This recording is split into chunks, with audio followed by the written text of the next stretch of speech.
اور اس بھروسے نے ٹیسلا پر اتنا گہرا اثر کیا کہ انہوں نے نہ صرف جوا چھوڑا بلکہ ان کے بقول جوئے کی خواہش کو بھی اپنے دل سے جڑ سے اکھاڑ پھینکا۔ وہ کہتے ہیں کہ انہیں صرف اس بات کا افسوس تھا کہ یہ خواہش 100 گنا زیادہ مضبوط کیوں نہیں تھی تاکہ اس پر قابو پانے میں انہیں اور زیادہ خوشی ملتی۔ یہ ایک ایسے ذہن کی نشانی ہے جو چیلنج سے لطف اندوز ہوتا ہے۔ اور یہی رویہ انہوں نے سگریٹ نوشی اور کافی پینے کی عادت کے ساتھ بھی اپنایا۔ تو ان کے کردار کی تعمیر میں قوت ارادی ایک مرکزی حیثیت رکھتی ہے، لیکن اس مضبوط ارادے کے ساتھ ساتھ ان میں کچھ بہت ہی عجیب و غریب حساسیت اور مجبوریاں بھی تھیں۔ جی، اور یہ تفصیلات ٹیسلا کو ایک افسانوی کردار سے نکال کر ایک حقیقی انسان بناتی ہیں۔ مثال کے طور پر انہیں عورتوں کے کان کی بالیوں سے شدید نفرت تھی، لیکن کنگن بہت پسند تھے۔ موتی کو دیکھ کر انہیں تقریباً دورہ پڑ جاتا تھا، لیکن کرسٹل کی چمک انہیں مسحور کر دیتی تھی۔ تو اگر آپ ٹیسلا کو متاثر کرنا چاہتے تھے تو انہیں کرسٹل کا گلدستہ دیتے، موتیوں کا ہار نہیں۔ یہ چھوٹی چھوٹی باتیں ایک عظیم شخصیت کو کتنا انسانی بنا دیتی ہیں۔ اور پھر ان کی مجبوریاں بھی تھیں، جیسے چلتے ہوئے قدم گننا اور ہر کام کو 3 سے تقسیم ہونے والے حصوں میں کرنا۔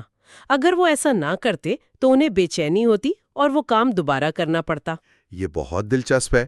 کیا یہ ممکن ہے کہ یہی جنونی کیفیت، مطلب آبسیسو نیچر، جو انہیں قدم گننے پر مجبور کرتی تھی، وہی انہیں کسی مسئلے کے ہر پہلو پر انتہائی باریکی سے غور کرنے اور اسے اپنے دماغ میں مکمل کرنے کی صلاحیت دیتی تھی؟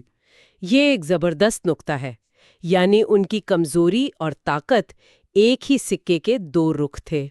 وہ ذہن جو بے ترتیبی برداشت نہیں کر سکتا، چاہے وہ قدموں کی گنتی میں ہو یا سوپ کے پیالے کے حجم میں، وہی ذہن اپنی ایجاد میں بھی کوئی خامی برداشت نہیں کر سکتا۔ بالکل، ان کی یہ تمام خصوصیات، والد کی دی ہوئی منطق، والدہ کی تخلیقی وراثت، ان کی غیر معمولی ذہنی کیفیت اور پھر خود پر مسلط کی گئی شدید نظم و ضبط کی مشق، یہ سب مل کر اس ذہانت کو تشکیل دیتی ہیں جسے ہم نکولا ٹیسلا کے نام سے جانتے ہیں۔ یہ کوئی ایک چیز نہیں تھی، بلکہ بہت سے عناصر کا ایک پیچیدہ مرکب تھا۔ تو اگر ہم اپنے ابتدائی سوال پر واپس آئیں کہ ایک ذہین شخص بنتا کیسے ہے، تو ٹیسلا کا پہلا باب ہمیں بتاتا ہے کہ یہ کوئی جادوئی تحفہ نہیں ہے۔ یہ صدمے، غیر معمولی ذہنی تجربات، خاندانی اثرات اور سب سے بڑھ کر اپنی کمزوریوں کو سمجھ کر انہیں اپنی طاقت میں بدلنے کی ایک طویل اور مشکل جدوجہد کا نتیجہ ہے۔ بالکل صحیح۔ ٹیسلا کی کہانی یہ بتاتی ہے کہ ذہانت صرف دماغ کی تیزی کا نام نہیں، بلکہ اپنے اندرونی انتشار کو ایک تخلیقی مقصد کے لیے استعمال کرنے کی صلاحیت کا نام ہے۔ اگلے ابواب میں ہم دیکھیں گے کہ یہ ابتدائی ذہنی صلاحیتیں کیسے حقیقی ایجادات میں تبدیل ہوئیں، جنہوں نے ہماری دنیا کی شکل بدل دی۔